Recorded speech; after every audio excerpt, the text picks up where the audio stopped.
Animal farm নামটা শুনলে মনে হতে পারে এটা বুঝি পশুদের কোনো সাধারণ গল্প, কিন্তু না, একদমই তা নয়।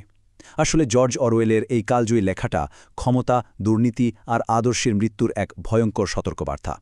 তো চলুন আজ আমরা গভীরে ডুব দিই, দেখি কিভাবে সাম্যের স্বপ্ন নিয়ে শুরু হওয়া একটা বিপ্লব শেষে একটা দুঃস্বপ্নের মতো স্বৈরতন্ত্রে পরিণত হয়ে যায়। বইটার সবচেয়ে বিখ্যাত আর সম্ভবত সবচেয়ে শকিং লাইনটা হলো এইটা: all animals are equal, but some animals are more equal than others. মানে সব প্রাণী সমান, কিন্তু কিছু প্রাণী অন্যদের চেয়ে একটু বেশি সমান ভাবা যায়। এই একটা বাক্যই কিন্তু পুরো গল্পের মর্মান্তিক পরিণতিটা আমাদের চোখের সামনে নিয়ে আসে। কিন্তু প্রশ্নটা তো এখানেই, যে বিপ্লবটা শুরুই হয়েছিল ১০০ ভাগ সাম্য আনবে বলে, সেটা কিভাবে এমন একটা জায়গায় পৌঁছল? চলুন একদম শুরু থেকে দেখে আসি পুরো ব্যাপারটা। তো গল্পের শুরুটা হচ্ছে ম্যানার ফার্মে। এখানকার পশুদের জীবনটা, জীবন বলা চলে না, মিস্টার জোনসের হাতে ওরা ছিল চরম শোষণ আর অবহেলার শিকার। আর এই অসহনীয় অবস্থা থেকেই কিন্তু জন্ম নেয় একটা স্বপ্নের, একটা বিপ্লবের স্বপ্ন। এই বিপ্লবের যে আদর্শ, তার নাম দেওয়া হয়েছিল অ্যানিম্যালিজম।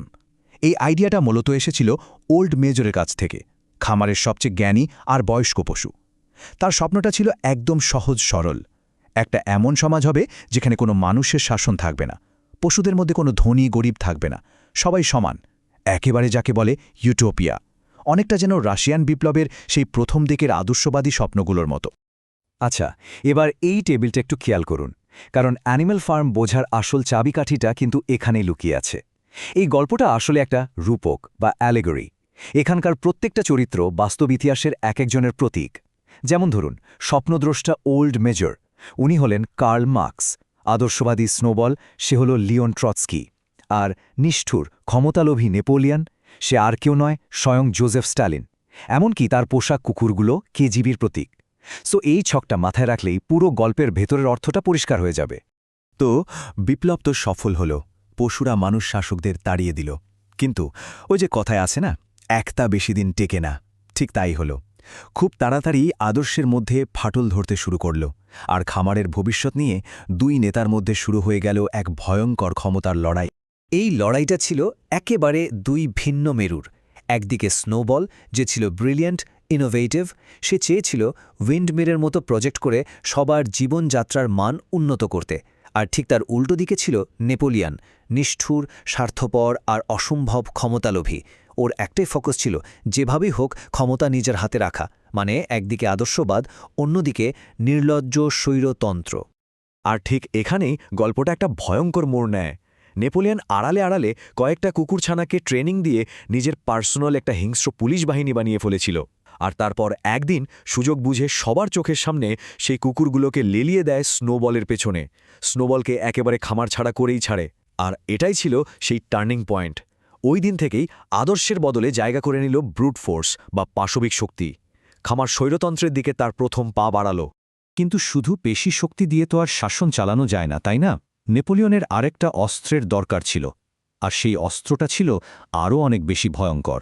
সেটা হলো প্রোপাগান্ডা, মানে সত্যকে নিজের মতো করে বদলে ফেলার ক্ষমতা। আর এই প্রোপাগান্ডার পুরো দায়িত্বটা ছিল স্কুইলারের উপর। সে ছিল নেপোলিয়নের চিফ প্রোপাগান্ডিস্ট। লোকটা কথা বলায় এতই পারদর্শী ছিল যে লোকে বলতো ও নাকি দিনকে রাত আর সাদাকে কালো বলে চালিয়ে দিতে পারে। ওর একটাই কাজ ছিল, নেপোলিয়নের প্রত্যেকটা খারাপ কাজকে ভালো বলে প্রমাণ করা, আর যখন যেমন দরকার ইতিহাসটাকেই বদলে দেওয়া। স্কুইলারের সবথেকে বড় অস্ত্রটা কি ছিল জানেন? ভয়। যখনই অন্য পশুরা কোনো কিছু নিয়ে প্রশ্ন তুলত, ও একটাই কার্ড খেলত। বলতো, কমরেডরা, তোমরা নিশ্চয়ই চাও না যে জোন্স আবার ফিরে আসুক? ব্যাস, আর কি লাগে? পুরনো শত্রুর ভয় দেখিয়ে নতুন স্বৈরাচারের সব অন্যায়কে জায়েজ করে নেওয়া, এটা তো সব ডিক্টেটরদেরই একটা ক্লাসিক কৌশল। তো ভয় আর প্রোপাগান্ডার পর নেপোলিয়ন এবার হাত দিল মূল জায়গায়, আইন কানুন বদলে ফেলার কাজে। বিপ্লবের শুরুতে যে 7টা মূলনীতি ঠিক করা হয়েছিল, সেগুলোকে খুব ধীরে ধীরে সবার চোখের আড়ালে একটু একটু করে বদলাতে শুরু করল। যেমন ধরুন, ওদের একটা খুব গুরুত্বপূর্ণ নিয়ম ছিল, কোনো প্রাণী অন্য কোনো প্রাণীকে হত্যা করবে না। এটা ছিল তাদের নতুন সমাজের একদম ভিত্তি। কিন্তু এরপর যখন নেপোলিয়ন নিজের ক্ষমতা টিকিয়ে রাখতে খামারেরই অন্য পশুদের হত্যা করা শুরু করল, তখন কি হলো জানেন? দেওয়ালের ওই লেখাটা যেন জাদুর মতো বদলে গেল। মূল লাইনের শেষে শুধু দুটো শব্দ যোগ হয়ে গেল: কোনো প্রাণী অন্য কোনো প্রাণীকে বিনা কারণে হত্যা করবে না। কি সাংঘাতিক চালাকি ভেবে দেখুন। ছোট্ট একটা পরিবর্তন, কিন্তু এর ফলে সব হত্যাকাণ্ড আর অত্যাচারকে বৈধ করে দেওয়া হলো। আর যে নীতিটা ছিল পুরো বিপ্লবের আত্মা, সেটা ছিল একটাই কথা: সব প্রাণী সমান। আর একদম শেষে গিয়ে খামারের দেয়ালে বাকি সব নিয়ম মুছে ফেলা হয়, লেখা থাকে শুধু একটা লাইন, সেই বিখ্যাত লাইনটা, সব প্রাণী সমান, কিন্তু কিছু প্রাণী অন্যদের চেয়ে বেশি সমান। ব্যাস, এই একটা লাইনেই পুরো বিপ্লবটাকে খুন করা হলো। সাম্যের স্বপ্নকে বুড়ো আঙুল দেখিয়ে তৈরি হলো এক চরম বৈষম্যের শাসন। কিন্তু এই যে দুর্নীতি, এই যে ক্ষমতার অপব্যবহার, এর সবচেয়ে করুণ শিকার কারা হয়েছিল? আর শাসক শূকরগুলোই বা কিভাবে বদলে গিয়েছিল? চলুন এবার সেই গল্পটা দেখি। এর সবচেয়ে বড় উদাহরণ হল বক্সার, সেই খামারের সবচেয়ে পরিশ্রমী, সবচেয়ে অনুগত ঘোড়াটা।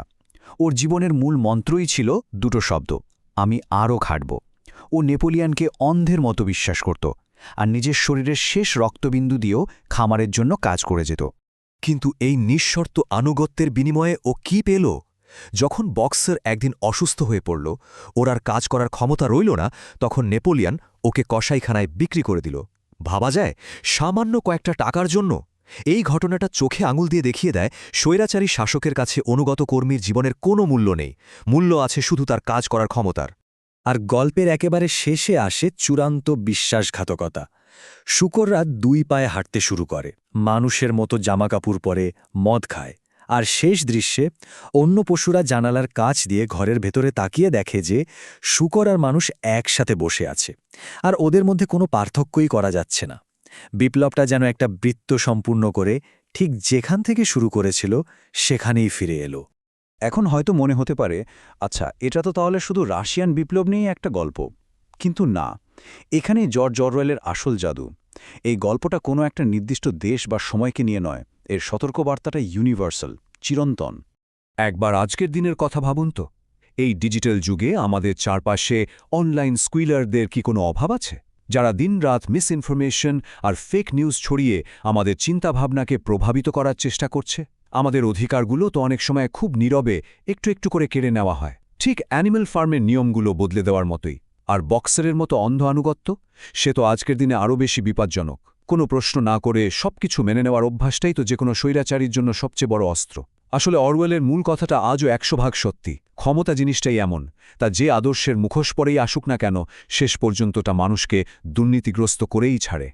তাহলে শেষ প্রশ্নটা কিন্তু আমাদের সবার জন্য, এই ডিজিটাল প্রোপাগান্ডা আর রাজনৈতিক কথার মারপ্যাচের দুনিয়ায় আমরা কিভাবে নিজেদের বিচার বুদ্ধি ঠিক রাখব? কিভাবে এটা নিশ্চিত করব যে গল্পের শেষে ওই পশুদের মতো আমরাও যেন শূকর আর মানুষের মধ্যে পার্থক্যটা করতে ভুলে না যায়?